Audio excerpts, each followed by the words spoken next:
ويكتب الله خيرا أنت تجهله وظاهر الأمر حرمان من النعم. السلام عليكم ورحمة الله وبركاته. الحمد لله وبه نستعين والصلاة والسلام على رسول الله محمد صلى الله عليه وسلم وعلى آله وصحبه أجمعين. ishimwe nikuzo bikwiriye Allah subhanahu wa ta'ala, amahoro n'umugisha bisakare kwasozereje intumwa n'abahanuzi Muhammad mwene Abdillah we n'umuryango we n'abasangirangendo be n'abakomeje kugera ikirenge mu cyabo kugeza ku munsi w'imperuka. Turasaba Allah subhanahu wa ta'ala kubw'impuhwe ko yaduha kuzaba turi kumwe nabo mu bwami bw'ijuru. Bavandimwe ba Islam, iri somo ni somo rya tafsiri ya Qur'ani, aho tumaze igihe dusesengura Qur'ani ntagatifu, dusesengura aya, dusesengura amasura, tureba ubutumwa Allah subhanahu wa ta'ala yatugeneye muri Qur'ani ntagatifu. Tukaba twaratangiriye ku gice cya nyuma cya Qur'ani aricyo Juz'amba, hanyuma Juz'amba nayo nonaha tukaba turi kuri suratu al-Mutaffifun. Suratul Mutaffifun, al-Mutaffifin cyangwa al-Mutaffifuna ni bande? Akaba ari abantu bibisha iminzani. Ni sura ndende rero, iri ni somo rya gatatu tugiye gufata, ariyo sura n'ubundi tukiganiraho kuri uyu munsi. Tukaba tugiye guhera kuri aya ya 23. Ubushize twaganiriye ku burebure kuri aya imwe gusa ya 22, aho Allah subhanahu wa ta'ala yatubwiye ati innal abrara lafi na'im, mu by'ukuri abakora ibikorwa byiza ku munsi w'imperuka mu ijuru rya Allah bazaba bari mu nema. Twafashe umwanya uhagije cyane, dufata igihe gihagije tuganira kuri izo nema Allah subhanahu wa ta'ala yavuze abemeramana bazaba barimo. Hanyuma kuri iri somo rero ry'iyi sura yuzuye ndetse n'andi masura aba yarabanjirije iyi sura, bikaba biba bishoboka kubona ibyo biganiro nk'umuntu wenda ukurikiye iri somo aribwo bwa mbere. Iki ni igice cya gatatu cy'iyi sura, hari igice cyayo cya kabiri cyo mu isomo ryacu ry'ubushize n'igice cya mbere cyo mu isomo ribanziriza iry'ubushize. Ibyo biganiro byose birahari. Nonaha ushobora kubaza bamwe mu bayisilamu bakakwereka uko ushobora kubibona kugira ngo uze kuza kubisubiramo ubihuze n'isomo ry'uyu munsi. Kuri uyu munsi tukaba tugiye gutangirira kuri aya ya 23, aho Allah subhanahu wa ta'ala agikomeza avuga kuri ziriya nema twaganiriyeho ubushize, ariko akavuga abantu bitwa al-muqarrabun.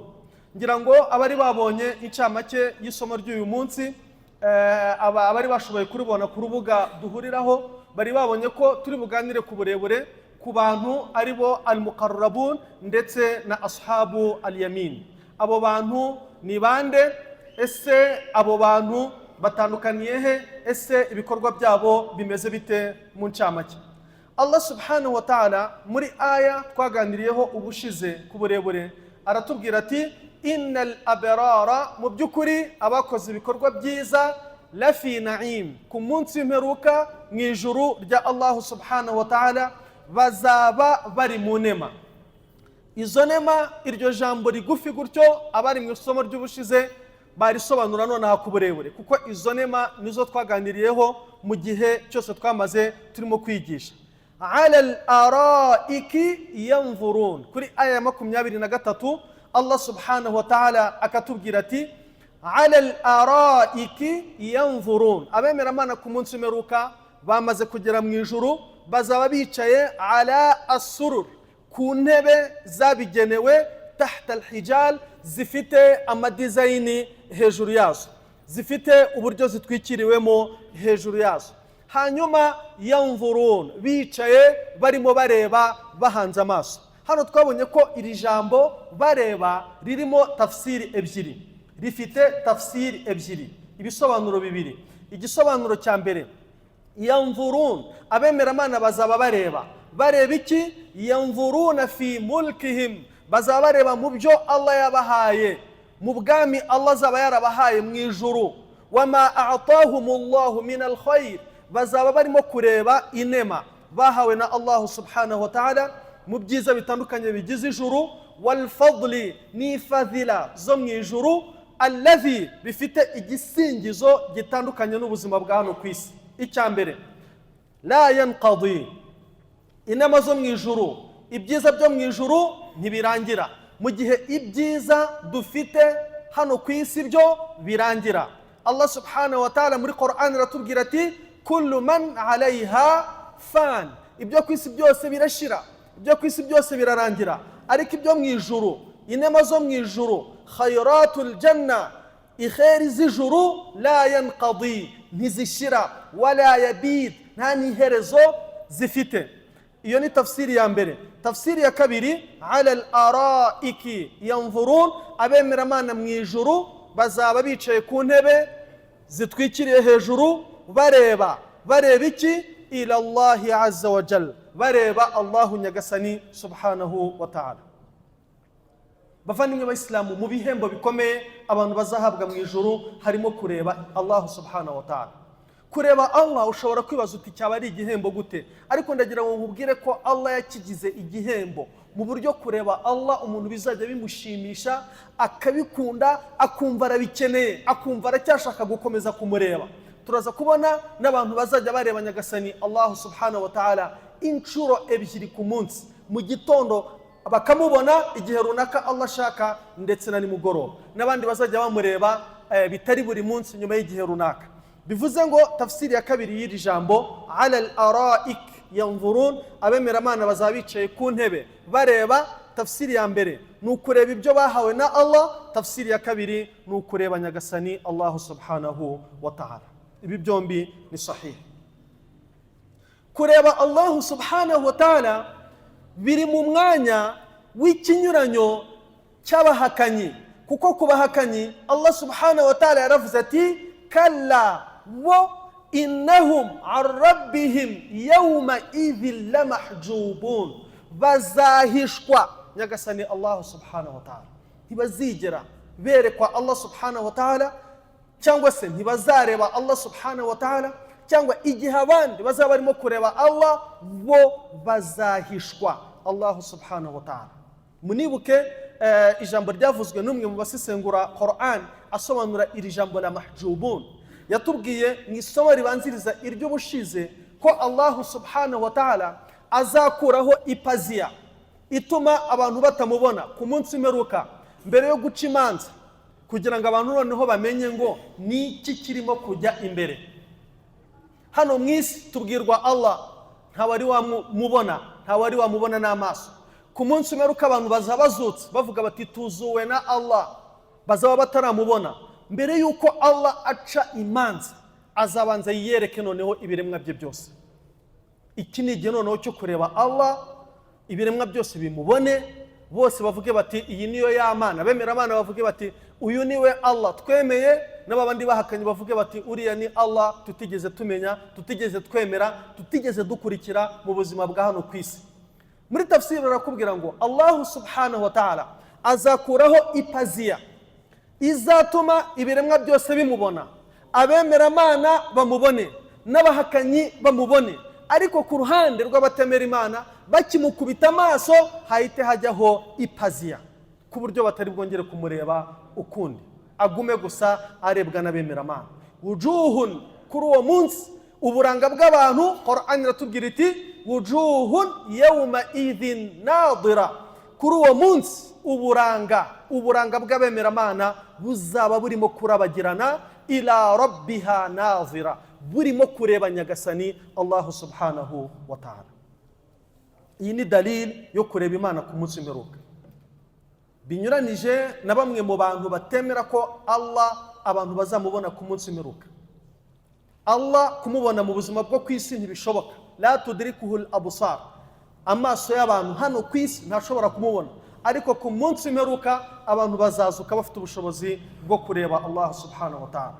Mbere yo guca imanza akureho ipaziya, twese tumukubita amaso, ariko nibigera kuri bari abantu bamuhakanye batigeze bakurikira idini ye ngo bakurikire inzira ye, kalla bo innahum an rabbihim yawma idhin lamahjubun, bazahishwa nyagasani Allah subhanahu wa ta'ala. Hanyuma muri hadith intumwa y'Imana Muhammadin sallallahu alayhi wa sallam, hadith yakiriwe na Ibn Umar, intumwa y'Imana iratubwira iti inna adna ahla aljannati manzilatan لمن ينظر في ملكه مسيرة 2000 سنة يرى أقصاه كما يرى أدناه وإن أعلاه لمن ينظر إلى الله في اليوم مرتين. abantu ku munsi w'imperuka bamaze gushyirwa mu ijuru, Allah yamaze kutugabanya, yamaze kutwereka ibyo yatugeneye nk'igihembo cy'ibyo twakoze hano ku isi ndetse n'impuhwe Allah subhanahu wa ta'ala. muri hadith ya Ibn Umar, intumwa y'Imana Muhammadin sallallahu alayhi wa sallam iratubwira iti inna adna ahla aljannati manzila, umuntu uzaba uri ku rwego ruto mu ijuru, laman yanzuru fi mulkihi masirata 2000 sana, ni umuntu uzajya ushobora gutambagira mu byo yahawe na Allah imyaka 2000 igashira kibitambagira adiscoveringa, agenda abona ibintu bishya, imyaka 2000 igashira. uwo ni umuntu muto mu ijuru. Allahu akbar. hanyuma umuntu uri ku rwego rwa mbere rubanziriza izindi mu ijuru, laman yanzur ila Allah fil yawmi marratayn, azajya areba Allah subhanahu wa ta'ala inshuro ebyiri ku munsi, mu gitondo na nimugoroba. bavandimwe b'Islam, kureba Allah ni igihembo. abantu bazazuka bari mu buryo kureba Allah bibashyiramo ibyishimo n'umunezero, ku buryo umuntu yumva akwiriye kuguma kureba Allah subhanahu wa ta'ala, ku buryo umuntu yumva nta kindi kintu afite ategereje kindi cyiza kitari kureba Allah subhanahu wa ta'ala. Allahumma rzuqna an-nazara ila wajhika al-karim. Allah subhanahu wa ta'ala azadushoboze kuba mu bamureba. hanyuma Allah subhanahu wa ta'ala kuri aba bemera Imana bazamureba mu ijuru, aya ya 24, n'aba bazaba bari mu nema ze ngari zitandukanye, Allah akatubwira ati ta'arifu fi wujuhihim, abemera Imana ku munsi w'imperuka uzajya ubareba ubaboneho nadratan na'im, ibineza neza by'inema barimo za Allah subhanahu wa ta'ala. Yazharu alayhim atharu ni'am, inema za Allah zizajya zibagaragara ku maso, ubone umuntu arishimye arakeye. aya ya 25, Allah subhanahu wa ta'ala katubwira ati yusqawna min rahiqin makhtum, abemera Imana ku munsi w'imperuka bazahabwa ikinyobwa cy'agaciro mu ijuru gifite iri zina rya rahiq. Allah subhanahu wa ta'ala akatubwira ati khitamuhu misk, iki kinyobwa cya rahiq uzajya umara kukinywa wumve impumuro ya misk, aho urimo ugisoza mu gikombe wumve impumuro ya misk. wa fi dhalik, kubera ibyo byiza, falyatanafasil mutanafisun, abarushanwa ni murushanwe, abakora ni mukore, nkuko Allah subhanahu wa ta'ala yabivuze mu yindi sura akavuga ati kubera iyo mpamvu, limithli hadha, kubera ibyiza by'iri juru, kubera ibyiza n'agaciro k'ijuru, falyamalil amilun, abashaka gukora nimwicare hasi mukorere ijuru rya Allah subhanahu wa ta'ala. tugarutse kuri rahiq, iki kinyobwa, Ibn Kathir aratubwira ati abemera Imana yusqawna min khamrin min aljanna, arrahiq ni inzoga mu nzoga z'agaciro zizaba ziri mu ijuru. hanyuma intumwa y'Imana Muhammadin sallallahu alayhi wa sallam ikatubwira iti ayyuma mu'minin saqa mu'mina, umwemera Imana uwo ari we wese hano ku isi uzanywesha umwemera Imana mugenzi we. bavandimwe b'Islam, inyigisho zo gusangira, kugaburira abandi, kunywesha abandi dukunda kuzitaho mu gisibo cy'ukwezi kwa Ramadan, ariko abantu tumaranye igihe muri iri somo twamaze kubona ko muri ibada zikomeye mu buzima bw'umuyisilamu harimo gusangira n'abantu, harimo kugaburira abantu. reba iyi hadith, umwemera Imana uwo ari we wese uzanywesha umwemera Imana mugenzi we ala dhama, ukabona umuntu ufite inyota ukamubwira utari uzi n'ikindi, ngwino, ukamuha amazi, ukamuha fanta, ukamuha ji. saqahu Allah ta'ala yawm al-qiyama, Allah subhanahu wa ta'ala azamuha ku munsi w'imperuka ikinyobwa cyiza aricyo ar-rahiq al-makhtum. kino kinyobwa kivuga muri iyi sura aya 25, wa ayyuma mu'minin at'ama mu'mina, naho umwemeramana uzagaburira umwemeramana mugenzi we ala ju'in, kubera inzara, ukabona umuntu afite inzara ukamubwira uti ngwino dusangire, ukagira uko umufasha, ukagira uko umurinda inzara niyo waba umunsi umwe, at'amahu Allahu min thimari aljannati, Allah subhanahu wa ta'ala azamuha kurya mu buryo bw'igihembo bw'umwihariko mu mbuto no mu biribwa byo mu ijuru. Wa ayyuma mu'minin kasa mu'mina, naho umwemeramana uzagurira mugenzi we umwenda, ukambika mugenzi wawe, ushobora kumugurira ikanzu, ushobora kumugurira umwenda, ushobora kumugurira t-shirt, icyo ari cyo cyose. Intumwa y'Imana Muhammadin sallallahu alayhi wa sallam ikatubwira iti kasahu Allahu min khadril janna, Allah subhanahu wa ta'ala nawe azamwambika mu buryo bw'umwihariko imyambaro yo mu ijuru y'ibara ry'icyatsi. Twigeze kwibona mu isomo ryacu ry'ubushize, ariyo sundus na istabrak nk'uko Qur'ani ibishimangira. Khitamuhu misk, iki kinyobwa cya rahiq, iyi nzoga yo mu ijuru y'agaciro ya rahiq, khitamuhu misk, uzajya umara kwinywa wumve umuhumuro wa misk. Wa fi dhalika falyatanafasi almutanafisun, abarushanwa rero ngaho ni mu rushanwa. Aya ya 27 Allah subhanahu wa ta'ala akatubwira ati wa mizajuhu, iyi nzoga y'agaciro ya rahiq abemeramana mu ijuru bazayinywa ivanzemo umuhama w'indi nzoga yitwa tasnim. Izi nzoga ebyiri ziratandukanye bavandimwe b'Islam zo mu ijuru. Tasnim sharabun, ni ikinyobwa yuqalu lahu tasnim, cyitwa tasnim, wa huwa ashrafu sharab ahli aljanna, ni ikinyobwa cya mbere cy'agaciro mu binyobwa abantu bo mu ijuru bazahabwa. Wa a'lahu, ni nacyo cya mbere kiri hejuru y'ibindi. Iki kinyobwa cyo mu bwoko bwa tasnim, izi ni inzoga zo mu ijuru bavandimwe b'Islamu z'agaciro. Turaza kubona mu kanya aho zitandukaniye n'inzoga za hano ku isi. Ibiri hano ku isi byose Allah arabizi, ibyo abantu bakunda hano ku isi byose Allah arabizi. Icyo yakoze mu ijuru ni ukubihashyira bibereye ijuru, kandi noneho ari halali kubemeramana, kandi noneho ari igihembo kubemeramana, bisharut, kuri kondisiyo yo kwirinda ibisa nabyo Allah yaziririje hano ku isi.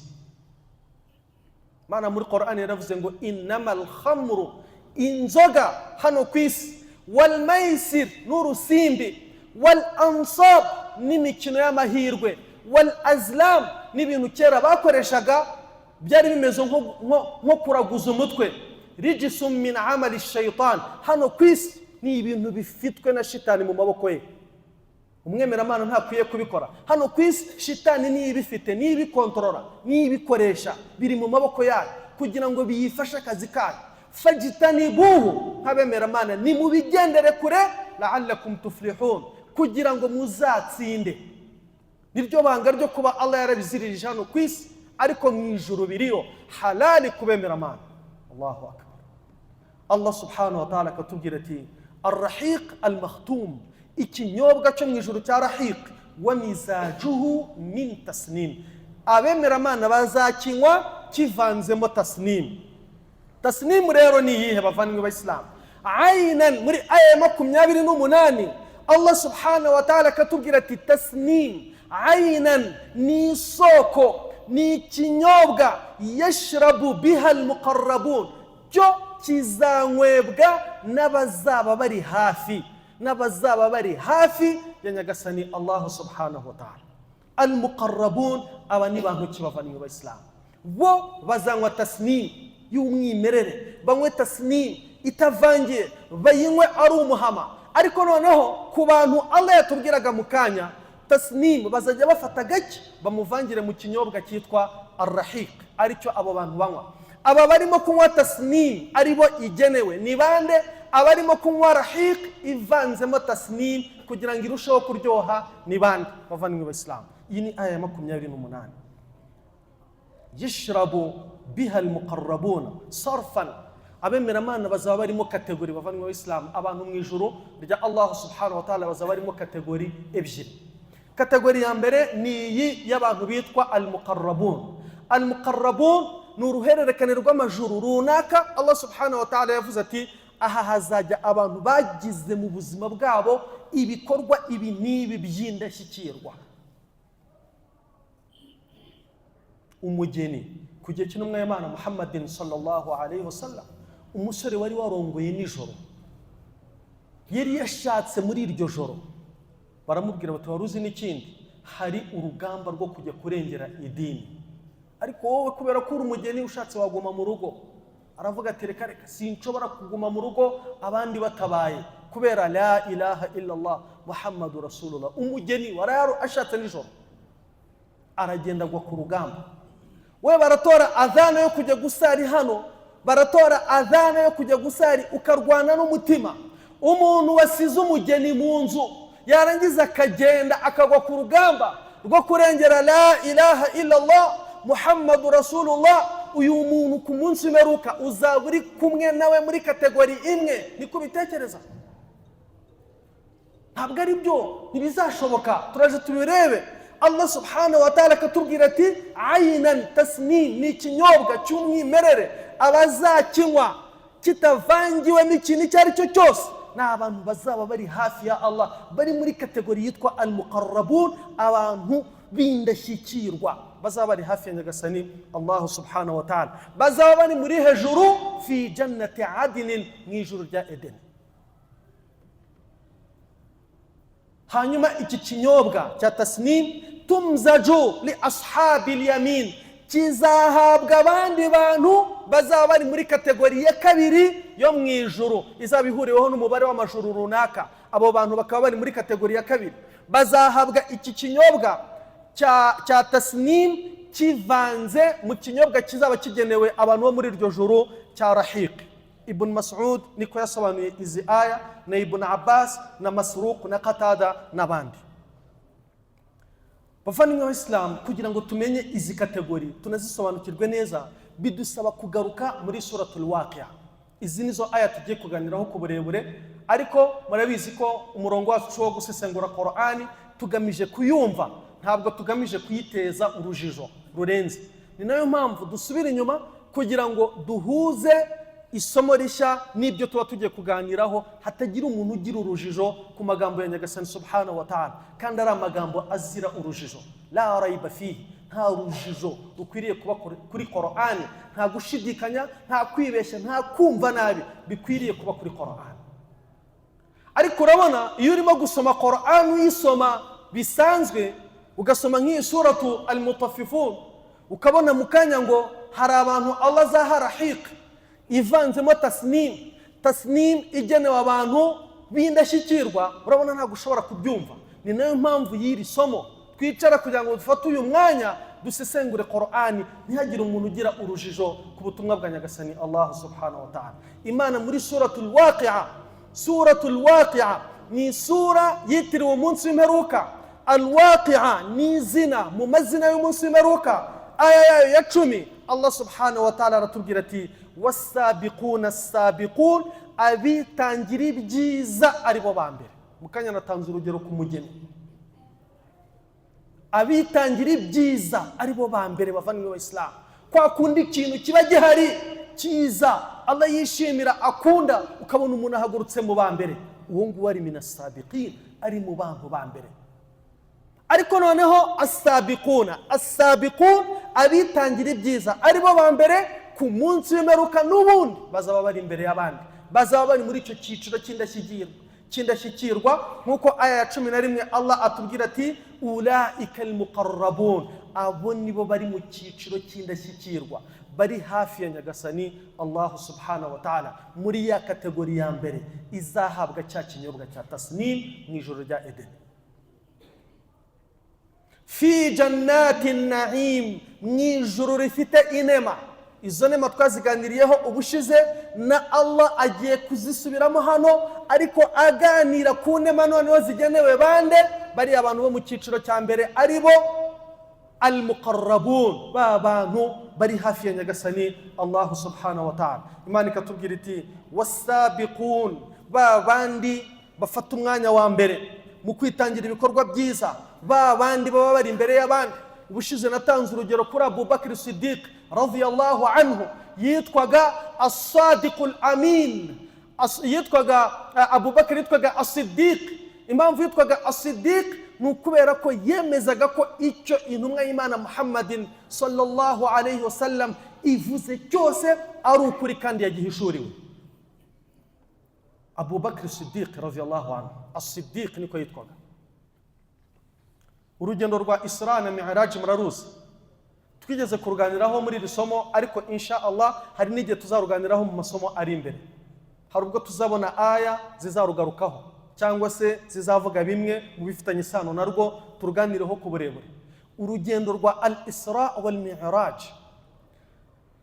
kimwe na ziriya ngendo zisa kuriya, intumwa zose Allah subhanahu wa ta'ala yagiye azikora mu buryo bubereye buri ntumwa, kugira ngo intumwa niyigisha abantu izigishe ibyizi yahagazeho. Bivuze ngo intumwa y'Imana yo nta gushidikanya agombaga kugira, kuko Allah yazihagaruriye rugendo rwo kwerekwa ibi byose bivugwa, ibi byose Allah yagiye avuga, kugira ngo intumwa ninabyigisha abantu izabyigisha yarabibonye. Bivuze ngo intumwa y'Imana Muhammadin sallallahu alayhi wasallam muri urwo rugendo rwa Al-Isra wal Mi'raj yeretswemo ijuru n'ibirigize. Gutemberezwa ni tuwa, nkuko watemberezwa mu ijuru ukerekwa dore ibi bimeze gutya, aba bazaba baraha, abazaba baraha naba. Intumwa y'Imana yerekwa umuriro, nkuko wakwereka umuriro tudore no mu muriro uko byifashe. Hariya haraba aba ni abakoraga ibi, aba ni abakoraga ibi. Intumwa y'Imana barangije barabwira bati fata isala eshanu ugenda uzigisha abayisilamu batangire basari 5 ku munsi. Ni urugendo rurerure tuzaruganiraho mu buryo bw'umwihariko umunsi Allah yabidushoboza. Icyo nshaka kuvuga niki, urwo rugendo rwabaye mu ijoro rimwe. Allah subhanahu wa ta'ala yaruvuze muri Qur'an, subhanalladhi asra bi'abdihi laylan min al-masjid al-haram ila al-masjid al-aqsa alladhi barakna hawlahu linuriyahu min ayatina. Urwo rugendo nuko Allah yaruvuze mu ncamake muri Qur'an. Yaravuze ati ubutagatifu, ingufu n'ubushobozi ni ibya Allah. Allah we wakoze iki? Asra bi'abdihi, yahaye intumwa ye urugendo rudasanzwe. Rwatangiriye he? Asra bi'abdihi laylan, urugendo rwabaye mu ijoro nyuma ya salatul isha. Hanyuma min al-masjid al-haram, intumwa y'Imana ituruka ku musigiti w'Imaka kuri al-Kaaba, ila al-masjid al-aqsa, inyura ku musigiti w'i Yerusalemu, al-Aqsa, musigiti wa Aqsa w'i Yerusalemu. Hanyuma irangije ivanwa kuri uwo musigiti w'i Yerusalemu yerekezwa mu ijuru, linuriyahu min ayatina, kugira ngo yerekwe buri kintu navuga azavuga ibyo yahagazeho. Wabyumvisha urugendo rwa Isra na Mi'raj. Mu gitondo cya kare ibintu byabaye muri urwo rugendo ni byinshi. Intumwa y'Imana yagendaga ku ifarasi ya Buraka, nayo umanza twarayiganiriyeho muri imwe mu masura, ariko dushobora kuzayigarukaho insha Allah ta'ala. Intumwa y'Imana salatul fajr yari yagarutse Maka, ibwira abasangirangendo iti mvuye mu rugendo. Uvuye mu ruhe ya Rasulullah? Intumwa y'Imana irababwira iti mvuye kwerekwa ijuru. Urugendo rwatangiye gutya, naturutse hano ku ifarasi ya Buraka ndi kumwe n'abamarayika runaka na runaka, tunyura i Yerusalemu kuri Masjidul Aqsa. Tuhageze ibi nibi biraba, turahava nerekeza mu ijuru, ngera ku ijuru rya mbere masanga runaka. Intumwa y'Imana ibaha amateka y'urugendo yose uko ameze n'ibiyakubiyemo. Hanyuma abanyemaka babyumvishije baravuga bati wa mweskoro turamufashe, wa muteka mutwe turamufashe, wa mubeshyi turamufashe. Yavuye Imaka ngo agiye Yerusalemu, ahantu tugenda amezi 3 ngo byose yabikoze mu ijoro. Baba bagiye kwa Abubakar baramubwira bati nawe uyu munsi uramuvaho, dufite inkuru yo kukubwira uramuvaho. Uzikuru umushito ari kugenda avuga. Abubakar atari kuvuga ngo iki, ngo ubu nona nimugoroba ntitwari kumwe, ngo ubu nona ahangaha mu gitondo iri joro ryose ngo avuye Yerusalemu, ngo ndetse ngo no mu ijoro. Abubakar niko yababwiye. Abubakar aravuga ati ibyo yavuze ni ukuri. Urumva kugira ngo umuntu yitwe As-Siddiq ibyo yavuze ni ukuri, bacika intege. Bari bazi ko noneho ngo babonye ikinyoma, ngo Muhammad yabeshye ngo kigiye gutuma Abubakar amuvaho, ariko bakibihingutsa kuri Abubakar ahita babwira ati ibyo yavuze ni ukuri. Yitwa As-Siddiq, uwo ni umuntu udafite gushidikanya mu mutima we. Ni nayo mpamvu Allah atubwira ati as-sabiqun, nk'abo bemeye intumwa y'Imana ari bo ba mbere bakayitangira, ndetse n'abandi muri twe bitangira ibikorwa byiza nk'uko Abu Bakr bitangiye Uislamu ari bo ba mbere. As-sabiqun ni nabo ba mbere ku munsi w'imperuka bazinjira no mu ijuru mbere y'abandi.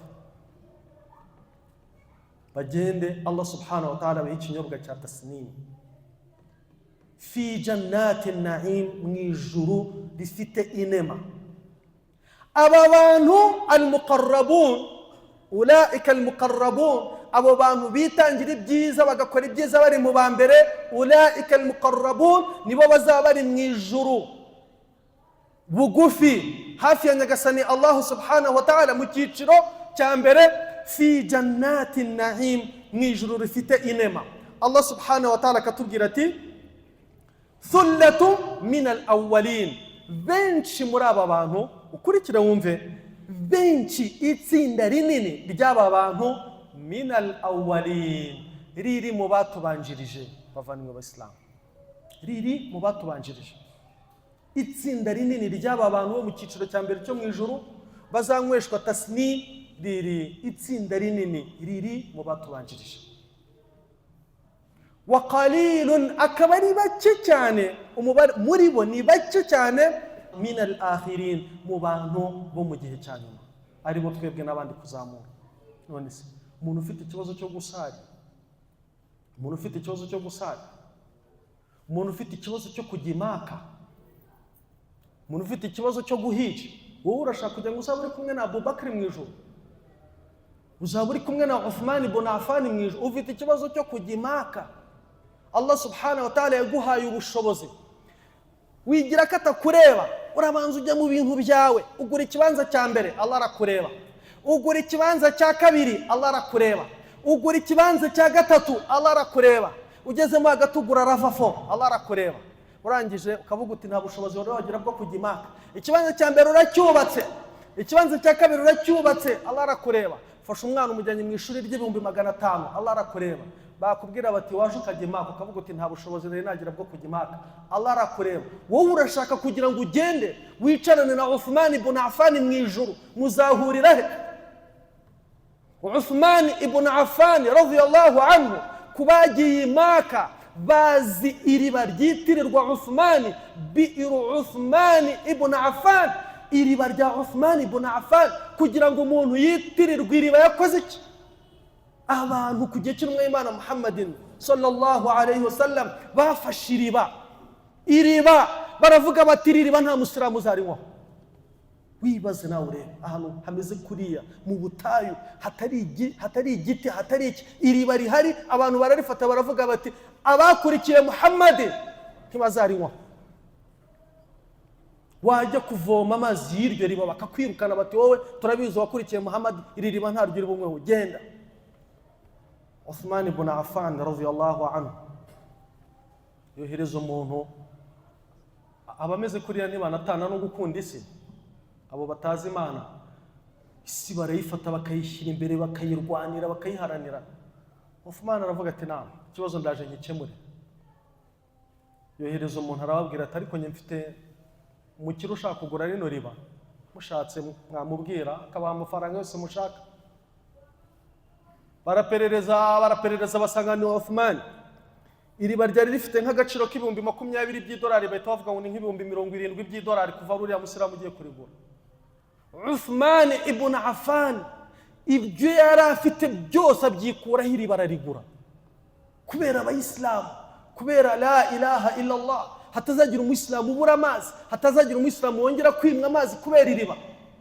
None wowe umuntu barakubwira kugimaka, walillahi ala an-nasi hijjul bayt liman istata'a ilayhi sabila, kugimaka bikakubera ikibazo, warangiza wakumva ubwiza bw'ijuru, wakumva aho Uthman ibn Affan azaba yicaye, wakumva aho azaba yicaranye n'intumwa y'Imana Muhammadin sallallahu alayhi wasallam, ukifuza kwicarana nabo. Urubaka amazu 5 utaragimaka, ntuzi ko nyuma y'iminsi ushobora gupfa isaha iyo ari yo yose. Urashaka kwicarana n'intumwa Muhammadin sallallahu alayhi wasallam, Allah gushyiraho ibi byiciro yabishyizeho kubera impamvu ibyo dukora si bimwe. Allah subhanahu wa ta'ala ati thullatun min al-awwalin, umubare mwinshi, igikundi kinini cy'abantu bazaba bari muri yo kategori ya mbere y'abantu bazajya mu ijuru, al-muqarrabun, bazanyweshwa tasnim itavangiwe n'icyari cyo cyose, umubare munini uri mu bantu ba mbere. Ngiye natanze ingero nyinshi hano zigaragaza ko abantu ba mbere naho duhuriye nabo, nta hantu duhuriye nabo. Mu Islam urafata ibintu ufite byose ukabitanga kubera ibintu bya hano ku isi, kubera Allah ukananirwa kwigomwa. Musigiti ahantu haturiye abayisilamu, imamu umwarimu wigisha Qur'an ukeneye 100,000 gusa by'umushahara, 100,000 gusa by'umushahara, umusigiti munini cyane uhuriwemo n'abasilamu banini cyane, bakananirwa kwishyura umwarimu wigisha Qur'an. Koko umuntu utashobora gutanga 10,000 kugira ngo umwarimu wigisha umwana wawe Qur'an abone umushahara, koko ubu ku munsi w'imperuka wambwira ute ko ushaka kuzaba uri kumwe na Bilal ibn Rabah radiyallahu ta'ala anhu? Bilal ibn Rabah radiyallahu ta'ala anhu waje akabwira intumwa y'Imana Muhammadin sallallahu alayhi wasallam ati ya Rasulullah, narose amagambo meza, narose mpagaze ahantu ndavuga nti Allahu akbar, Allahu akbar, yari adhana. Intumwa y'Imana iramubwira iti naam, ayo magambo ni ukuri Bilal ibn Rabah, buri sala uzajya ujya ku musigiti uyavuge kugira ngo uhamagare abayisilamu kuza gusala. Urashaka kwicarana nawe mu ijuru? Allah subhanahu wa ta'ala katubwira ati ababemera Imana bo mu cyiciro cya mbere, ala sururin mawduna, bazaba bicaye ku ntebe z'agaciro ziri hariya zizamutse hejuru, muttakiina alayha, bazicarire begame, bashyira akaguru ku kandi, mutaqabilin, barebane bishime kubera ibyishimo. Yatufu alayhim wildanun mukhalladun, aba bantu bo muri iki cyiciro cya mbere cy'abantu bo mu ijuru, al-muqarrabun, bazaba bafite waiters, abantu babaseriva, bazaba bafite abantu babaseriva. Aba bantu babaseriva Allah subhanahu wa ta'ala yabavuze ate wildanun, n'abasore bateguriwe ako kazi, mukhalladun, bazaba bari mu ijuru, bariyo n'ubu barategereje, bategereje igihe abemera Imana bazazira kugira ngo batangire babahe serivisi muri iryo juru. Bi akwabin, aba basore bazajya babazengurukamo babaseriva bafite akwabin, ibikombe, wa abariqa, n'amabirika, wa ka'sin, n'ibikombe, min ma'in, by'inzoga z'agaciro. Abantu barashaka kwihuta bakanywa bino bintu byano ku isi, Allah yarabitubujije, avuga n'impamvu, aravuga ati biriya ni ibikoresho bya Satani, arabifite kugira ngo akore akazi ke, mubireke mwe b'abasilamu. Uragenda ukicarana n'abantu bari mu murongo wa Satani ukanywa ibintu bidasobanutse, warangiza ukazabura ijuru rya Allah subhanahu wa ta'ala. Bavandimwe b'Abayisilamu, hari Abayisilamu baguye muri uyu mutego w'inzoga, barahari. Njye nigeze kujya ahantu turagenda dusara salatul asri, ndangije nari umushyitsi ndahava, naganiriye n'abasaza, abantu bakajya bambwira bati ariko urabizi nyine abantu bakunda kuvuga baturiya musaza n'ubwo mubonye ari umusilamu mwiza, lakini anakunywa kimwe. Nanjye ngibaza sana kunywa nini? Nakunywa tu. Sasa anakunywa nini? Wewe ngo kukayoga rwose ngo arebaho. Allah subhanahu wa ta'ala aratubwiye ati fajtanibuhu, inzoga hano ku isi, rijisum min amali shaytan, ni za Satani. Kwa kundi umuntu aba ari ahantu afite tools, afite ibikoresho by'akazi, Satani nizo afite hano ku isi. Uwo musiramu muzimuzanga ibyo bintu gute? Allah subhanahu wa ta'ala akatubwira ati yatufu alayhim, ababemera Imana bo mu cyiciro cya mbere, ababemera Imana bitangiraga ibyiza imbere y'abandi, batanze imitungo yabo ku gihe cya Rasul, batanga buri kimwe, ndetse ni nabake muri kino gihe cyacu bameze nk'abo nk'uko aya ibivuga, wa qalilun min al-akhirin, turi bake cyane muri aba bacu bo kwiherezo, muri aba bantu bo mu cyiciro cya mbere Allah arimo kuvuga. Yatufu alayhim wildanun mukhalladun, mu ijuru bazajya batemberwamo n'abasore babaseriva, bi akwabin, bafite ibikombe, wa abariqa, n'amabirika yo mu ijuru, wa ka'sin min ma'in, n'ibirahure by'inzoga. Izo nzoga Allah kazivuga muri aya ya 19 akavuga ati la yusaddauna anha, ni inzoga umuntu atazajya ngo atubwenge. N'ijuru nta muntu uzatubwenge, iza hano ku isi zitesha abantu ubwenge kubera ko ni za Satani. Satani arashaka kugira ngo utubwenge, numara gutubwenge ujye mu mubare w'abantu bakora ibintu bitujuje ubwenge. Inzoga zo mu ijuru hari ibisingizo by'inzoga bine: asukur, gusinda; asuda, kugira ibibazo mu mutwe; alqay, hangover; walbaul, no kwihagarika inshuro nyinshi. Ibyo byose ni ibintu abanywa inzoga za hano ku isi bahura nabyo. Allah yavuze ko ibi bintu inzoga zo mu ijuru ntabyo zifite. Ni inzoga umuntu anywa akagira umunezero n'ibyishimo n'ingufu n'ikinyuranyo cya bino bintu mubona kuri izi nzoga za hano ku isi. La yusaddauna anha, nta gusinda, nta mutwe, nta hangover, nta kwihagarika buri kanya. Kwihagarika buri kanya ibyo ntabyo. Allah subhanahu wa ta'ala muri aya 20 y'inema aba bantu bo mu cyiciro cya mbere mu ijuru rya Allah bazaba bafite, akatubwira ati wafakihatin mimma yatakhayyarun, imbuto zose zishoboka bazajya bifuza zizajya ziba ziri aho ngaho. Bavandimwe b'Islam, ndagira ngo musobanukirwe ngo nubwo ijuru ari ijuru, ibiririmo ntago ari bimwe kuri twese. Na bino byiciro bibiri Qur'an ivuga by'abantu bo mu ijuru, icyiciro cy'abantu al-muqarrabun n'icyiciro cy'abandi bantu tujye kubona mu kanya cyitwa ashabul yamin. Ashabul yamin ni babandi bazanywa rahiq ivanzemo tasnim. Al-muqarrabuna n'abandi kuvuga nibo bazanywa tasnim idafite ikindi kintu ivanze, n'umuhama wa mbere ya indi ya mbere, kategori ya mbere. Ndagira ngo wumve imbuto. Ndagerageza kugenekereza icyarabu. Imbuto hano Allah kuri bantu bo mu cyiciro cya mbere, fakiha ni fruits, ni imbuto. Allah yaravuze ati wafakihatin, imbuto mimma yatakhayyarun, zo bazajya bihitiramo. Zo bazajya bihitiramo command, ndashaka izi, ndashaka izi, ndashaka izi. Turaza kuza kureba tugeze kuri ashabul yamin uko imbuto Allah ari buze kuzivuga. Bavandimwe b'Islam, Qur'ani iki ni igitabo cya Allah. Nta n'ikindi kintu gishobora kugufasha kumva wasobanukiwe neza icyo Allah agusaba kitari Qur'an. Ni inyigisho z'intumwa y'Imana Muhammadin sallallahu alaihi wasallam, kuko nizo zadusobanuriye iyi Qur'an. Kuri kirurebe Allah arimo kuvuga abantu babiri, al-muqarrabun na ashabul yamin. Imbuto ho mbaraza kuzivuga, ariko amagambo azivuga ntabwo ateye kimwe. Kuri aba bo mu cyiciro cya mbere Allah aratubwira ati mimma yatakhayyarun, bazajya bihitiramo bakore komanda y'izo bashaka, ingano n'ubwiza bwazo uko babushaka. Cyo ni icya mbere bavandimwe b'Islam. Mukurikirize ne muko Allah ari kuzikurikiranya nabyo bifite icyo bivuze.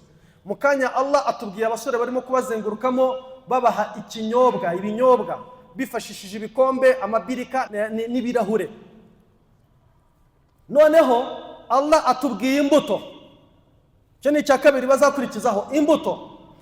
Icya gatatu walahmi tayrin, inyama z'inyoni, inyama z'ibiguruka. Aba bantu bo muri iki cyiciro cy'iri juru bazaba bafite ikintu cyitwa inkoko. Inkoko, an'ama murazizi za Autriche, hari sura twigeze kuzisangamo bavandimwe b'Islam. Hanyuma mimma yashtahun, inkoko z'ubwoko bwose ziteye uko bifuza, uko bazajya bazishaka kose. Inkoko, inyama z'inkoko muri kino cyiciro cya mbere cya kategori.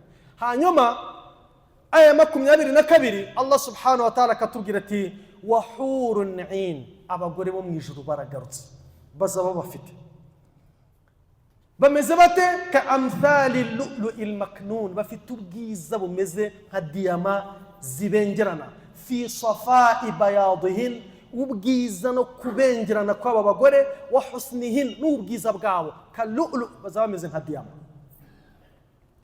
Allah subhanahu wa ta'ala muri aya 24 akatubwira ati jazaan bima kanu ya'malun, iki ni igihembo cy'imyitwarire y'abari abantu, ni igihembo cyuko bari abantu bari bariho mu buzima bwo kwisi, ni igihembo cy'ibyo bari abantu bakoraga, ni igihembo cyo kwitangira ibyiza bari imbere y'abandi, ni igihembo cyo kuba imitungo yabo itararuse idini ya Islam. Imitungo yabo ntigeze iruta Allah, imitungo yabo ntigeze iruta icyo Allah ashaka ko bakora. niyo mpamvu bafite ibi byiza. Baranyweye, bari imbuto. Kurikirane aya ya mbere twabonye, baranyweye, abasore barabaserivye, baranyweye, bari imbuto, bari inyama, babahaye n'amahurayin. Bine, wumva ukuntu bikurikirana, nta kindi mu birenze. Ni na dalil iyi aya, ni na dalili yuko imbuto ziribwa mbere yo kurya. Kuko Allah subhanahu wa ta'ala yavuze imbuto muri aya 20, avuga kurya muri aya 21. Abantu rero baba barya imbuto nyuma yo kurya, bakurikirane hikma ya Qur'an, barebe Allah subhanahu wa ta'ala nimo gukurikiranya ibyiza abantu mu ijuru bafite uko bazabihabwa. Bazabanza banywe, bagiriye bineza neza, bishimye, nibarangiza barya imbuto, nibarangiza barye, nibarangiza babazanira amahurayin. Babyushye uko bikurikirana. Allahu akbar. Bava ni mu Islam nuko Qur'an imeze, tugomba kwisobanukirwa uko Allah yayivuze. Tayib, Allah subhanahu wa ta'ala katubwira ati jazaan bima kanu ya'malun. Iki ni igihembo cy'ibyo bari abantu bakoraga mwijuru. Kuri bano bantu bo mu cyiciro cya mbere, la yasma'una fiha lagwan wala ta'thima, ntabwo bazigera bumva amanjwe mwijuru, nta manjwe azaba ahari, wala ta'thima, nta n'amagambo mabi azaba ahari.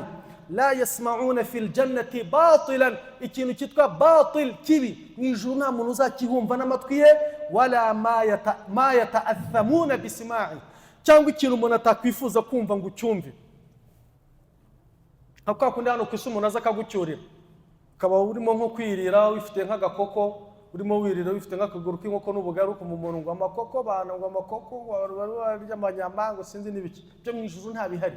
Bikagusigamo akantu ukavuga uterekanirire kari Allah wamaye sorje ngo bigende bite. Urumva ibyo rero babyita lahuna ta'thima, mwijuru ntibizaba bihari. Amagambo nk'aya aca abantu intege, asesereza abantu, asigira abantu ibikomere, mwijuru nta yahari. Illa icyo bazumva mwijuru niki, qilan salaman salama, ni imvugo y'amahoro, na amahoro gusa ni ibyiza mwijuru. Hanyuma icyiciro cya kabiri cyaba bemeramana Allah yatubwiye bazajya mwijuru, bakajya babaha kuri rahiq, babasukiyeho na gakeya kuri tasnimi bavanye hahandi muri bano twavugaga, kugira ngo nyine rahiq irusheho kuryoha. Zabiryoshye, ariko Allah subhanahu wa ta'ala atubwira ati wa mizaju, bazajya babavangiramo tasnim. Tasnim hari abarimo kwinywa yonyine, niba abangaba mu kanya navugaga. None tugeze kuri aba ba kabiri bo muri suratul mutaffifun, ufite rahiq ariko bakakuzanira nk'akaruza kagatasi k'ikawa ka tasnimi, bakagusukiramo bati ngaho ucugusa. Bismillahir rahmanir rahim. Naam. Wa ashabul yamin ma ashabul yamin, aba bantu bo mu cyiciro cya kabiri cyo mwijuru ni bande bavandimwe b'Islam? Fi sidrin makhdud, bazaba bari mwijuru riteyemo ibiti byiza byinshi bya sidri. Sidri ni ubwoko bw'igiti, sidri ni ubwoko bw'igiti. Wa talhin mamdud, mu mbuto zavuzwe muri Qur'ani harimo talh. Talhin mamdud ni insina, insina z'imineke. Talhin mamdud ni imineke bavandimwe b'Islam. Mwijuru hazaba hari imineke, hazaba hari insina, ariko uburyo Allah azivuga zo mwijuru arazivuga nk'umutako w'ijuru. Wa dhillin, mwijuru hazaba hari igicucu mamdud gikwiriye ahantu hose. Ibi twabiganiriyeho mu isomo ryacu ry'ubushize, tuvuga n'impamvu li'adami wujudi shams, kubera ko nta zuba rizaba rihari ku munsi w'imperuka mwijuru. Mwijuru nta zuba rizaba rihari, izuba rizaba ridakenewe mwijuru. Ibi twarabivuze, icyo Allah yaremeye izuba, akamaro karyo mwijuru nta kazaba gahari. Akamaro k'izuba ni hano ku isi, ukamesa ikanzu yawe ukayanika, none mwijuru nta bihari ibyo ngibyo. Ikindi, wa ma'in maskub, n'amazi yo mwijuru azajya atemba fi ghayri ukhdudin, umugezi wa hano ku isi wubatse. Murebe mwijuru bavandimwe b'Islam, umugezi wa hano ku isi ugendera mu mwobo. Siko imigezi yo ku isi imeze, aba ari umwobo ufukuye uri kugendamo amazi, sibyo? Imigezi yo mwijuru irazamuka hejuru, ntari zigenda gutandukana n'irindi. gutega amazi ntabwo ari kunywa amazi mu ijuru, ntabwo ari ukumanuka hasi mu irima ngo ugende wende kwikubita mu mugezi, nukuza gutyo ugafata igirasi ugatega iruhande amazi ariko kugenda imbere mureshya. Niki ayisobanura? Ma'in maskub, ni amazi ari mu ijuru atagendera mu migezi iri ifukuye mu butaka, muri iriya miringoti yo mu butaka. Abazi umugezi murawuzi ko umanuka hasi mu gitaka. Ayo amazi yo mu ijuru yo rero ari kugendera hejuru, ariko noneho akazamuka hejuru. Ikirundo cy'amazi ntiyenda kwivangu, ntiyenda kugwa cyangwa ntiyenda guhirima cyangwa ntiyenda no gusandara cyangwa kunyanyagira, nuko Allah subhanahu wa ta'ala yarimo. Amazi atemba fi ghairi ukhdudin, atanyuze munuza mu bitembo bifukuye hasi. La yanqati anhum, adakama cyangwa ngashire cyangwa ngo agabanuke. Tugeze ku mbuto, mwibuke nababwiye aya turi buze kugereranya. Allah ageze ku mbuto yaravuze ati wa fakihatin kathira, ni imbuto z'amoko yose. Nta komande ihari hano. Abisobanukiwe? Nta komande ihari hano. Imbuto wa fakihatin kathira, imbuto nyinshi. Ni imbuto nyinshi. Hejuru wa fakihatin mimma yatakhayyarun, imbuto abantu bakaba bafite ugakora komande y'izo ushaka. Hano hasi wa fakihatin kathira, ni imbuto nyinshi, amoko menshi y'imbuto. Ari haraho ari accessible izo ushaka, ariko nta moko runaka. Allahu akbar. Mwumve bavandimwe b'Islam, njye nakubwiye nibyo dukora hano ku isi, ni turi kimwe. Allah rero niba avuze ngo walikulli darajati mimma amilu, buri muntu azahembwa bingana nuko yakoze, ubyumvire muri iri somo. Allah subhanahu wa ta'ala ku mbuto atabo bantu bazahabwa imbuto mimma yatakhayyarun, zo bazaba bashaka bifuza. Tugeze hano aratubwira ati wa fakihatin kathira, and many fruits. Imbuto nyinshi zizaba ziraho, genda ukakoresha amaso, ariko hari urugo utari buze kubona, hari urugo uri busabe nturubone, nturugenewe. Iziraho zirangana n'ibyo wakoze hano ku isi. Allah subhanahu wa ta'ala azaturinde igihano cy'umuriro, aduhe kujya mu ijuru, hanyuma adushoboze no gukora ibikorwa byiza. Kubw'impuhwe za Allah subhanahu wa ta'ala hari ubwo yadushyira min al-muqarrabin, muri bari abantu mu cyiciro cya mbere, ariko bikorwa byacu ndabikemanga. Kubera iki bavandimwe b'Islam? Kurikira wumve. Allah subhanahu wa ta'ala katubwira ati izo mbuto la maqtu'a, nizizashira, wala mamnu'a, nta n'umuntu uzajya gukora ku kintu ngo abibuzwe. Zizaba ziraho, ziri accessible, wari wose ashobora kuzigeraho. Wa furushin marfuha, muri iri juru abantu bazaba bafite ibitanda bisashe neza, ibitanda bisashe neza. Bavandimwe b'Islam, hanyuma Allah subhanahu wa ta'ala mu ijuru akatubwira abagore ba hano ku isi, abemeramana bakoze ibikorwa byiza, ndetse n'abagore babo bagakora ibikorwa byiza, bakaba bari kumwe nabo mu ijuru. Allah subhanahu wa ta'ala, aba bagore mwabanye hano ku isi mwese mukajya mu ijuru, Allah subhanahu wa ta'ala azabahuza. Ibi twigeze no kubiganiraho. Hanyuma muri iyi aya ya 35 Allah subhanahu wa ta'ala akavuga ko abagore ba hano ku isi Allah azaba yasubije abemeramana babo mu ijuru, inna ansha'nahunna insha, tuzabasubiramo kubarema, faja'alnahunna abkara, twongere tubasubize ubusugi. Allahu akbar. Iyi ni aya 36 bavandimwe b'Islam. Inna ansha'nahunna insha, tuzongera tubasubiremo tubareme bundi busha. Muri hadithi ya Salma ibn Yazid radiyallahu ta'ala anhu qala, aratubwira ati sami'tu rasulallahi sallallahu alayhi wa sallam yaqul, numvise intumwa y'Imana Muhammadin sallallahu alayhi wa sallam ivuga iti inna ansha'nahunna insha'a, abo bagore tuzongera tubasubiremo tubareme bundi busha. Athayyib wal abkar allati kunna fi dunya, n'abagore bazaba baravuye mu buzima bwa hano ku isi, baravuye hano ku isi, barakoze ibikorwa byiza, bakaba bafite itike yo kujya mu ijuru. Faja'alnahunna abkara, tubasubize ubusugi. Uruban atraban mutahabbibat lada azwajihin, ari abagore bafite igikundiro imbere yabo Allah subhanahu wa ta'ala azabashingira mu ijuru. Li ashabil yamin, ibi ni ibihembo by'abantu bemera Imana bo mu cyiciro cya kabiri, aribo ashabul yamin. Ukurikire mwumve Qur'an. Thullatun min al-awwalin, umubare munini w'aba bantu bo muri iki cyiciro cy'abemera Imana uri mu bababanjirije, wa thullatun min al-akhirin, n'umubare munini cyane w'abemera Imana bo mu bihe bya nyuma. Allahu akbar. N'umubare munini cyane w'abemera Imana bo mu bihe bya nyuma. Niko bimeze. Ibyo dukora nonaha ntibingana nk'ibyo abatubanjirije bakoze. Bavandimwe b'Islam, ntibingana n'ibyo abatubanjirije bakoze.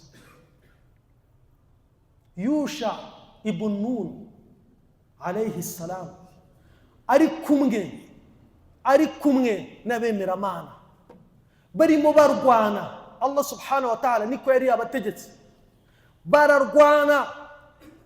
Saa 9 ziragera, saa 12 za nimugoroba isabato yari bwinjiramo, urugamba bagahita barutsindwa kuko ntabwo bari bushobore kurwana ku isabato. Niryo tegeko bari bafite ashaba sabt. Allah subhanahu wa ta'ala yari yarababujije kugira ikintu na kimwe bakora ku isabato. Noneho bari mu rugamba, barimo bararwana kubera Allah. Saa 9 ziragera, saa 10 ziragera, intambara ntibari baganya kuyirangiza. Saa 11 ziragera, izuba mukanya rirarenga, buri muntu ashira intwaro hasi n'urugamba ruhita rubarangiriraho kuko umwanzi araza guhita bose azi abarangize na muntu n'umwe ufite ubushobozi bwo kurwana.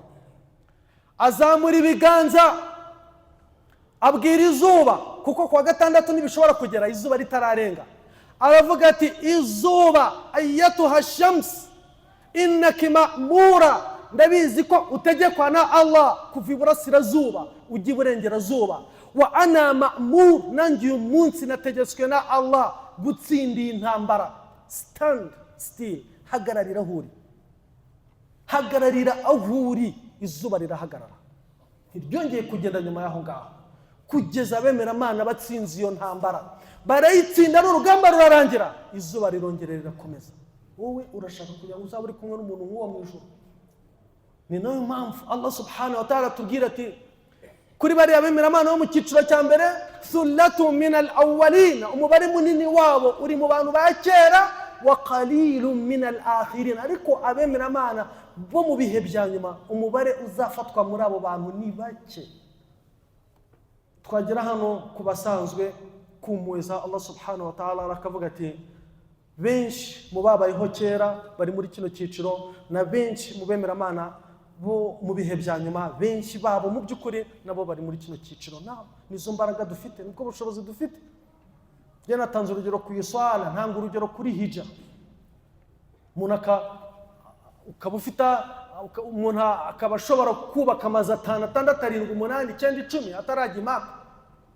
Mubaza ngo idini yawe ni iyihe? Ngo ni Islam. Wamubwira tunese kutarya ingurube ngo iriya ni haramu sinayirya. Wamubaza ngo none se kutarajya Maka ngo nta bushobozi mfite. Allah arakureba. Nibwo bushobozi bwawe, nibwo bushobozi bwawe rwose bwo kumva no gukora. Allah subhanahu wa ta'ala akatubwira ati thullatun min al-awwalin, umubare munini w'abemera Imana bari mu bakera, wa thullatun min al-akhirin, ndetse n'ikindi gipimo cyabo benshi bari mu bihe mu bemera Imana bo ku munsi w'imperuka. Bavandimwe b'Islam, nkiri kuri iri somo, mu by'ukuri twese turi hano abagifite ubushobozi bwo gukora, bafite imbaraga, buri muntu ugihumeka, bafite inshingano zo gukora. Mukore ibikorwa byo gukora birahari byinshi. La tahqiranna min al-ma'ruf shay'a, numwe Imana yaratubwiye ngo ntuzasuzugura igikorwa cyiza niyo byaba guha umuyisilamu amazi yo kunywa. Ubikore kubera Allah. Mukore, hari byinshi byo gukora bizazamura abantu mu minzani bikabashyira mu byiza Allah subhanahu wa ta'ala yateganyirije abemera Imana. Muri aya 29 ya suratul Mutaffifin, ndakeka twamaze gusobanukirwa ibyiciro by'abemera Imana, mwabisobanukiwe neza. Allah katubwira ati innal ladhina ajramu, muri aya 29, innal ladhina ajramu kanu minal ladhina amanu yadhhakun, Allah subhanahu wa ta'ala adukuye mu ijuru. Allah subhanahu wa ta'ala adukuye mu nema z'ijuru, atugaruye hano ku isi mu byo twiberagamo hano ku isi, mu byo tubamo hano ku isi. Atubwiye ngo iki? Ku isi, mukiri ku isi, tuvuye mu ijuru ubu tugarutse muri ubu buzima bwa hano. Innal ladhina ajramu, ba bandi b'inkozi z'ibibi, ba bandi banze kwemera Allah, kanu minal ladhina amanu yadhakun, bakerensaga abemera Imana. Icyaha gikomeye bavanywe mu Islam. Nta muntu wari wagukerensa kubera ubusilamu, nta wari wagukerensa kubera ubusilamu.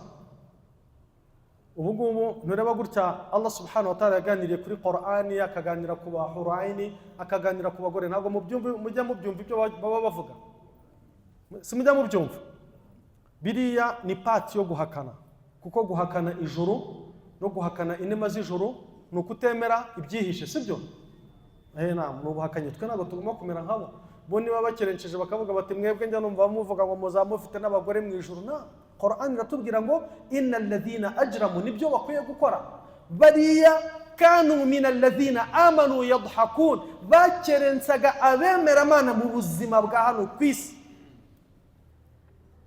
bagakerensa abemera Imana. N'iri juru Qur'an yavuze gutya bakavuga bati se n'ukuntu mukunda abagore mu ijuru, muri Qur'an yanyu mwari bwandike niki? N'amahoro yine mwagiye mwuzuzamo gusa basi birangirira aho ngaho. Allah subhanahu wa ta'ala yarimye umuntu, amuremera umugore hano ku isi, arangije aguha ubushobozi bwo guhura n'umugore wawe hano ku isi, kumvura ruhutse, litaskunu ilayha. Qur'an ikuvuga ibyo byose Allah bikora hano ku isi. Kubikora mu ijuru ku munsi umeruka nk'igihembo, ntabwo ushaka kubyemera ko ariko bimeze. Wowe uravuga ngo mu ijuru uzaririmbira ndetse n'uzaba witaye kuri iyo muziki yawe. Nimujya mubyumva ibyo bintu rata. Iyi aya nikivuze kuriya kuntu mureba bakerensa bemera Imana, Allah byanga kubi. Mureba izi aya zose Allah agiye kuganira kuri kiriya cyaha cy'abantu banze kwemera Allah, banze kwemera iyi dini, cyo gukerensa abasilamu, cyo gukerensa abemera Imana. Ni icyaha gikomeye cyane. Murebe, munanarebe Allah subhanahu wa ta'ala ku munsi umeruka azabibibutsa. Timwebwe muzanzwe mukunda abagore. Muislamu yabapfuye ngo yebana ngo genda ngo baguha abagore 72 mu ijuru. Nimujya mubibona ibyo bintu. Rero Allah subhanahu wa ta'ala atubwira ati yastahzi'una bihim, mu buzima bwa hano ku isi abatemera Allah bagakerensa abemera Imana, wa yahtaqirunahum, bakanabasuzugura. Iyo ni aya 29. Aya 30 Allah akatubwira ati wa idha marru bihim, banyura ku basilamu muri ahantu mwiyambariye amakanzu n'ingofero, cyangwa se mwifitiye nk'ibirori, abayisilamu bakeye, abagore babo bambaye hijab, abakobwa babo bambaye hijab, babacaho yataghamazuna niki? Bakabahema, bakabavuga mu matamatama ngo do ngo kwa Muhammad banyuzeho. Nimujya mu byo bintu. Aya 31 Allah subhanahu wa ta'ala katubwira ati aba bantu banze kwemera Allah, banga kwemera intumwa ye, banga kwemera idini ya Islam, banga no kwakira neza abemera Imana. Wa idhan qalabu ila ahlihim munqalabu fakihin, ariko mu ngo zabo Allah ntiyigeze abahana, ntiyigeze abima amafunguro, yarakomeje arabaha mu buzima bwa hano ku isi.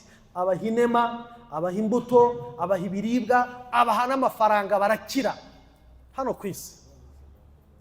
Allah subhanahu wa ta'ala muri aya 32 akatubwira ati wa idha ra'awhum, ariko hamwe n'ibyo babona abemera Imana babanyuze iruhande, bababona mu musigiti nk'uko, bababona mu buryo bwari bwo bwose, qalu, bakavuga bati inna haula ila dallun, ngo bariya ni babandi bayobye.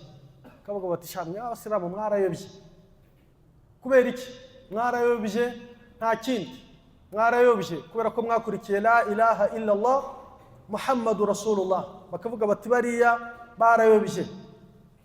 Ese iyo umuntu avuga ngo abayisilamu barayobye, aya 33 iratubwira iti wama ursilu alayhim hafizin, birabareba.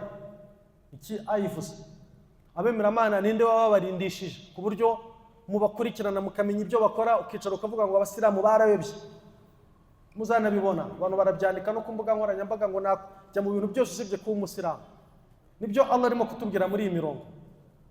Ku munsi w'imperuka muri suratul mu'minun guhera kuri aya 108 kugeza kuri aya 111, ukuri kwamaze kugaragara. Kuri kwa mbere umuntu akubona arimo gupfa, mwari mubizi. Kuri kwa mbere umuntu akubona arimo gupfa agasaba Imana kumugarura hano ku isi bikanga. Muri suratul mu'minun aya 108 kugeza ku 111 abantu bazongera basabe amahirwe yo gusubizwa mu isi kugira ngo bahindure imyitwarire bageze hano ku isi. Umuntu asabye kugaruka ku isi curo zingahe? Ebyiri. Urimo gupfa usaba gusubizwa hano ku isi. No ku munsi w'imperuka bazongera basaba Imana bati Imana watubabariye ukaduha amahirwe yo kongera gusubira ku isi ko twamaze kukumenya tukagukorera ntituzabe no mu bahakanyi. Mva igisubizo cya Allah subhanahu wa ta'ala. Qal Allah subhanahu wa ta'ala azavuga ati ikhsa'u fiha, nimwicare mu muriro wa jahannam, wala tukallimun, nimwongere kumvugisha. Kubera iki? Innahu kana fariqun min ibadi yaquluna rabbana amanna. Iyo abayisilamu babacagaho, iyo abemeramana babacagaho bakabasaba kwemera, bo bakavuga bati twe twamaze kwemera Allah, bagasaba Allah imbabazi, bakavuga bati faghfir lana, Mana nyagasani tubabarire, warhamna, unatugirira impuhwe, wa anta khairur rahimin, ni wowe nyiri impuhwe. Fattakhastumuhum sikhriyan, mwarabakerensaga mukabafata nk'abatagira ubwenge, mukabahimba amazina. Hatta ansawukum dhikri, maze kubabona ko ari umutima wanyu mbarekera mu byo murimo, sinongera kuba hano umwanya wo gutekereza kuri Islam. Wa kuntum minhum tadhakun, kandi mwakerensaga abayisilamu mukanabaseka. Inni jazaituhumul yawma bima sabaru, kubera ukuntu babihanganiye mu buzima bwo kwisi, bakihanganira gukerenswa, bakihanganira gufatwa nk'abayobye, bagahimbwa amazina. Annahum humul faizun, kuri uyu munsi nibo bafite intsinzi y'ijuru. Dusabe Allah subhanahu wa ta'ala bavandimwe b'Islam kuzaduha intsinzi y'ijuru. Dusabe Allah subhanahu wa ta'ala aduhe gukora ibikorwa bizadushoboza kujya mu ijuru rya Allah subhanahu wa ta'ala. Nyuma yo gutora adhana insha Allah turagaruka twuzuza igice cyacu cyari gisigaye kiri somo.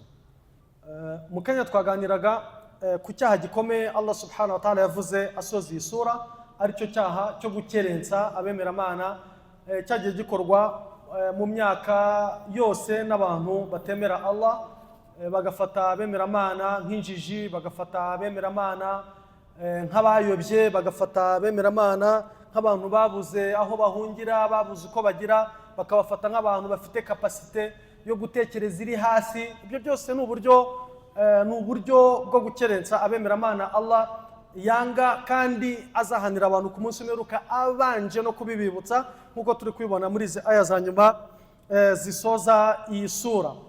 Hanyuma Allah subhanahu wa ta'ala akavuga ko nta n'ikindi aba bakerensa abemeramana babaziza usibye gusa ko bemera ilaha illallah, nta yindi mana iriho ikwiye gusengwa mu kuri uretse Allah subhanahu wa ta'ala, bagahakana ibindi bintu byose bitari imana, byose bakabihakana, bakemera Allah wenyine n'intumwa ze zose, ndetse n'intumwa zisozereje ariyo Muhammadin sallallahu alayhi wasallam. Iki cyaha rero cyo gukerensa abemeramana, cyo gukerensa intumwa y'Imana Muhammadin sallallahu alayhi wasallam, nayo iri mu bakerenshejwe. Intumwa barazikerenceje kuva kera, abatemera Allah subhanahu wa ta'ala, ndetse n'intumwa y'Imana Muhammadin sallallahu alayhi wasallam iri mu bakerenshejwe. Bamwise umurozi, bamwita umubeshyi, bamwita umuntu ibyari gukora na maco y'inda, ibintu nk'ibyo ngibyo.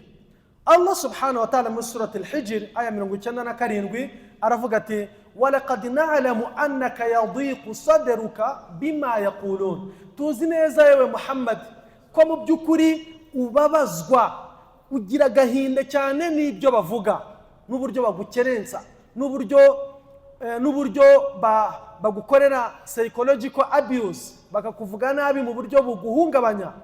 Ariko inna kafaynaka almustahzi'in, bariya bakuvuga nabi, bariya bagukerensa, bariya bagutuka, bariya bakubabaza, mu by'ukuri baturekere. Inna kafaynaka almustahzi'in, baturekere.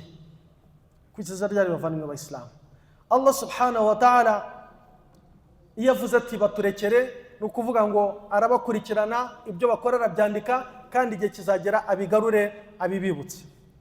Ubu rero bavandimwe b'Abayisilamu, iki cyaha cyo gukerensa abemeramana ni icyaha cyahozeho kivugwa muri iyi sura. Ubu noneho kiriho mu buryo bw'ikoranabuhanga, kiri mu binyamakuru byateye imbere.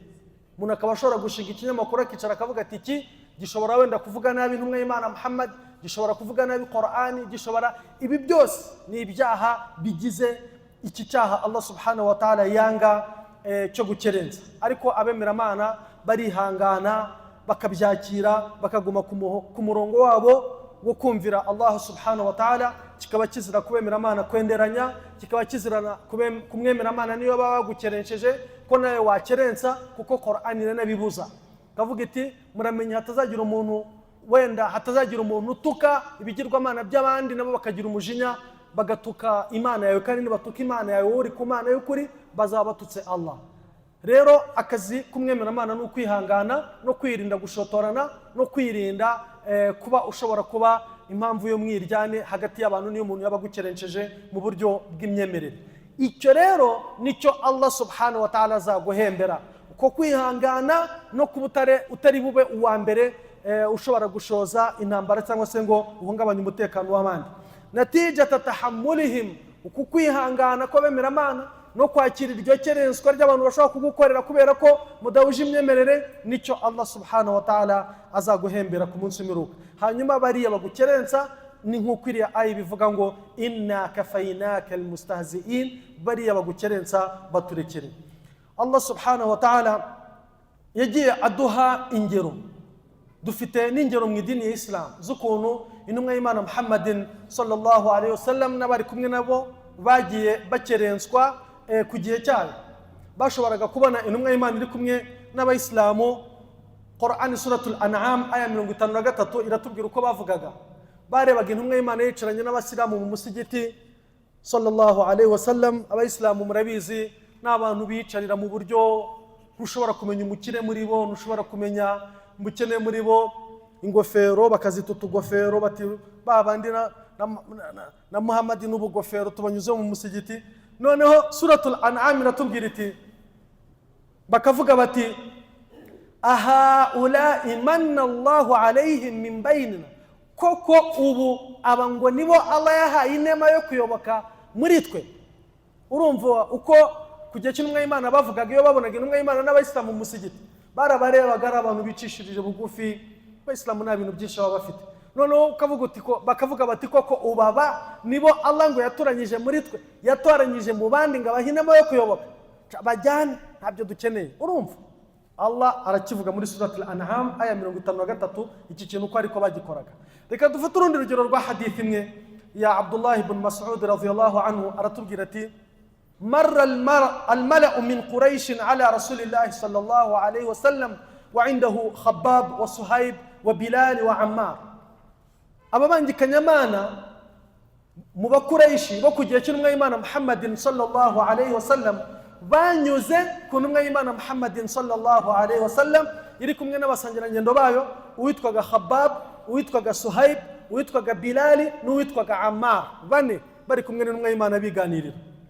Faqalu, aba Bakurayshi babwira intumwa y'Imana bati ya Muhammad, yewe Muhammad, aradita bihaula, aba bantu kwera ubu wanyuzwe nabo, abura bishimiye. Mu buzima busanzwe indererwamo y'abantu batazi Imana ibireba ku mafaranga, mu gihe Allah we abareba he ku mutima. Ba Khabbab, ba Suhayb, Bilal yari umwirabura w'umucakara, ba Ammar bari abantu b'abakene, abasore b'abakene, ariko bakize mu mitima yabo, bakize takwa, bakize kumenya Allah, bakize kuba nta kintu na kimwe la yakhafuna fillahi lawmata laim ntibatinyaga icyo ari cyo cyose imbere ya Allah subhanahu wa ta'ala bafite imitima ikize ariko imifuka ikennye noneho abakureishi barabazi babanyuzamo amaso kw'intumwa y'Imana ihagararanye nabo bakene barangije barebwira bati aha ulai radita bihim aradita bihaula abakweri yewe Muhammad nibo wumva waranyuzwe nabo kavuga uti mfite abasangira ngendo bantu nk'abo Allah subhanahu wa ta'ala murabizi ko ibintu byose ababireba kandi ababyumva bavuze iryo jambo bakerensa ubukene bufitwe n'aba basangira ngendo b'intumwa y'Imana ku mufuko ariko navuze ko imitima yabo ikize mu buryo budasanzwe Allah aravuga ati wa anzir bihi alladhina yakhafuna an yuhsharu ila rabbihim ati nibyo iyi Qur'ani wowe ujye uyikoresha wigishe bari abantu bazi Allah banatinya kuzasubizwa kuri Allah abo ngabo barindagiriye mu buzima bwa hano ku isi n'imitungo yo ku isi ubihorera igihe cyabo kizaza hanyuma nanone hadith tugiye gusorezaho ni hadith yakiriwe na Sa'd ibn Abi Waqqas radiyallahu anhu musangira ngendo n'umwe y'Imana Sa'd ibn Abi Waqqas aratubwira ati kunna ma'a an-nabiy sallallahu alayhi wasallam 6 nafarin igihe kimwe twari kumwe n'umwe y'Imana turi abantu bangahe batandatu فقال المشركون للنبي صلى الله عليه وسلم ababangikanya Imana babwira intumwa y'Imana Muhammadin sallallahu alayhi wasallam baribwira bati utrud haula'i la yajtari'una alayna dufite icyo dushaka kuvugana nawe ariko banza wirukana abo batindi banza wirukana abo bantu bakuri iruhande banza birukane babafata nk'abantu badafite agaciro mu buzima bw'intumwa y'Imana Muhammadin sallallahu alayhi wasallam Sa'd ibn Abi Waqqas arakubwira ati kuntu yarinje ana wa ibn Mas'ud numusangira ngendo witwa Abdullah ibn Mas'ud wa rajulun min Hudhayl numugabo mu bwoko bwa Hudhayl wa Bilal turi kumwe na Bilal wa rajulan lastu usamihima nabandi bagabo babiri nashaka kuvugira hano muri iki cyicaro hanyuma فوقع في نفس رسول الله صلى الله عليه وسلم ما وقع iri jambo ryababaje intumwa y'Imana Muhammadin sallallahu alayhi wasallam cyane aba bantu bavuze ngwirukana abo bantu hanyuma ubundi tubone kuza kuganira nawe fa anzala Allah subhanahu wa ta'ala qawluhu intumwa y'Imana irimo ibyibaza ese aba bakoresha ko nshaka kugirana nawe imishikirano bakaba bansaba kwirukana bemera Imana bigenze Allah subhanahu wa ta'ala aravuga ati wala tatrudi alladhina yad'una rabbahum bilghadati wal ashi yuriduna wajha intumwa y'Imana nk'umuntu ushobora kuba yaravuze ati nshobora kubwira aba basangira ngendo banjye n'abantu banjye barasobanukiwe bakaba bagiye ku ruhande gato havugana n'aba bakoresha kubera impamvu z'imishyikirano akantu nk'aki intumwa y'Imana nk'umuntu ishobora kugatekereza Allah amanura malaika Jibril ako kanya na aya ya 52 ya surati al-An'am uramenye ntuzirukana bemera Imana kubera aba bantu la tatrudi alladhina yad'una rabbahum aba bantu n'abantu bafite agaciro gakomeye imbere ya Allah basenga bakanasaba Allah subhanahu wa ta'ala bilghadat amanywa yose basenga bari gusari wala ashi ijoro ryose barara basari yuriduna wajha bashaka Allah aba nibo Allah shaka rekana n'abangaba ni bagenge urumva mwemera Imana bavani wa Islam imbere ya Allah Allah subhanahu wa ta'ala muri aya 34 katubwira ati falyawma alladhina amanu min al-kuffari yadhhakun uyu munsi ibintu biricurukuye noneho abemera Imana nabo bagiye gusekerera abangaba bahakanye ku munsi w'imperuka al-yawm kuri uyu munsi nuhe munsi umunsi w'imperuka wumvishije iyi suratul mutaffifin Allah yayitangiriye ku munsi w'imperuka arangije tugeze imbere atugarura mu buzima bwa hano ku isi yibutsa abemera Imana uko babakerensaga babaziza kuba basira babaziza kwemera Allah arangije adusubije ku munsi w'imperuka aravuze ati uyu munsi namwe mugiye kubishyura mubasekerere kuko mwe muri mu ijuru bo bagiye kujya hehe muri jahannam aya ya 35 Allah subhanahu wa ta'ala akatubwira ati abemera Imana bagiye gusekerera aba bantu ala al-ara'iki yanzurun bicaye ku ntebe z'agaciro mu ijuru barebana Allah aya ya nyuma y'iyi sura akatubwira ati hal thuwiban kuffaru ma kanu yaf'alun ese ku gihano cya jahannam ku muriro wa jahannam no kubura ibyiza by'ijuru no kujya guta agaciro fi adhabin muhin, mu gihano gisuzuguritse cya jahannam, igihano abantu bazasonza bakagaburirwa azaqum, bahabwa amazi bagahabwa hamiman wa ghasaqa, amarike n'amashyira. hal thuwiba alkufaru ma kanu yafalun, ese aba batigeze bemera Allah, aba batigeze bamenya Allah, ibyo bakoze ku isi uyu munsi ntibabihembewe? Niko Allah asoje abaza. Igisubizo cyacu nk'abemeramana ni bala, ni ukuri ibyo bakoze hano ku isi ku munsi umwe ukaba barabihembewe. Iyi yari suratul Mutaffifun. Dusabe Allah subhanahu wa ta'ala kuzatugeza mu isomo ryacu ry'ubutaha tuzasobanura isura ikurikira iyi sura. Dusabe Allah subhanahu wa ta'ala kuzatugezayo amahoro, kandi iki cyicaro akigira icyicaro cy'umugisha, n'umwanya tumara tuganira kuri Qur'ani awugira umwanya w'akamaro. Ibyo twiga muri Qur'ani Allah subhanahu wa ta'ala abihe impamvu y'imitima yacu kugira ubuzima, abiduhembere hano ku isi, kandi no ku munsi w'imperuka azabiduhere kuba mu bagaragu be bo mu ijuru. Mu cyiciro cya mbere Allah subhanahu wa ta'ala turagusaba uzaduhe kuba minal muqarrabin, uduhe no gukora ibikorwa bizadushoboza kuba minal muqarrabin ya rabbal alamin. وصلى اللهم وبارك وسلم على سيدنا محمد وآله وصحبه أجمعين، والحمد لله رب العالمين، والسلام عليكم ورحمة الله وبركاته.